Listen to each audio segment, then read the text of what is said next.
ഒരു പ്രൊഫഷൻ എടുത്താൽ തന്നെയും അവനെ ആശാരി എന്ന് വിളിച്ച് പുച്ഛിക്കുക, അല്ലെങ്കിൽ അവനെ തെങ്ങ് എത്താൻ പോകുന്നവനെ തണ്ടാനെന്ന് വിളിച്ച് പുച്ഛിക്കുക.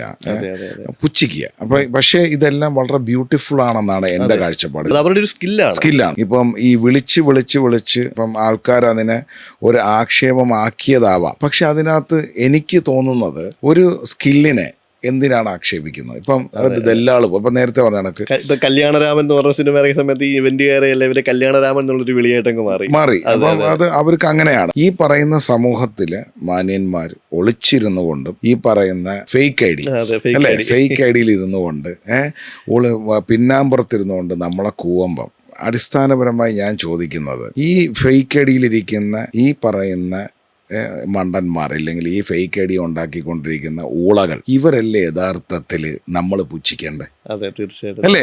താങ്കളെ പോലത്തെ ഒരു വ്യക്തിത്വം അച്ഛൻ്റെ ഒരു പ്രസ്ഥാനം എടുത്ത് നടത്താൻ വരുന്നു, വളരെ അന്തസ്സോടുകൂടി ഒരു ചെറുപ്പക്കാരൻ. അന്ന് കോളേജ് സമയമാണ്, യങ് ആണ്, ഡൈനമിക് ആണ്. ഇന്നിവിടെ പട്ടച്ചാരയോ അടിച്ചില്ലെങ്കിൽ കള്ളും കുടിച്ച് സേർട്ടും വലിച്ച് വീട്ടിലേക്ക് 10 രൂപയ്ക്ക് ഗുണമില്ലാതെ നടക്കുന്ന ചെറുപ്പക്കാരുണ്ട്. ഈ വീഡിയോ കാണുമ്പോൾ തന്നെ അവർ മനസ്സിലാകും. കാരണം പണ്ട് പറയാറുണ്ട് കള്ളച്ചോറടിച്ച് കിടക്കുന്നത് പറയും. ആ സമയത്താണ് താങ്കളെ പോലത്തെ ഒരു ചെറുപ്പക്കാരൻ അച്ഛൻ്റെ തൊഴിലിനെ എടുത്ത്, അച്ഛൻ ക്രിട്ടിക്കലാണ്, അച്ഛൻ്റെ ക്രിട്ടിക്കൽ സിറ്റുവേഷനിൽ ആ ലൈറ്റ് ആൻഡ് സൗണ്ട് എടുക്കുന്നു. അപ്പോൾ താങ്കളെ സൗണ്ട് തോമാന്ന് വിളിക്കുന്നു, അല്ലെങ്കിൽ മൈക്ക് സെറ്റുകാരൻ എന്ന് വിളിക്കുന്നു. അതിനകത്ത് ഈ ജനങ്ങൾക്ക് എന്ത് സന്തോഷമാണ് കിട്ടുന്നത്? സ്വാഭാവികമായി അല്ലേ? ആ ഒരു പയ്യൻ്റെ അവർക്കൊരു തൊഴിലിട്ട് കൊടുക്കാൻ പറ്റും. ഇപ്പം കഴിഞ്ഞ ഒരു ഇൻസിഡൻ്റ് എന്ന് പറയുന്നത്, ഇപ്പം എൻ്റെ ഷോപ്പിലേക്ക്, എൻ്റെ റെസ്റ്റോറൻറ്റിലേക്ക് ഒരു ചെറുപ്പക്കാരൻ പയ്യൻ ജോലിക്ക് വന്നപ്പോൾ അവൻ അവിടെ വന്നപ്പോൾ ജ്യൂസ് കൗണ്ടറിലാണ് അവൻ്റെ ജോലി. ശ്രദ്ധിച്ച് കേട്ടോണം.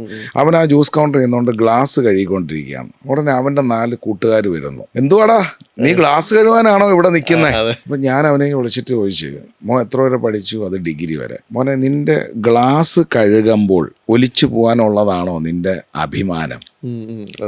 അങ്ങനെയാണെങ്കിൽ നിന്റെ സ്കൂളും വിദ്യാഭ്യാസവും കാര്യങ്ങളും നീ ഒന്നുകൂടെ ശ്രദ്ധിക്കണം, അല്ലേ?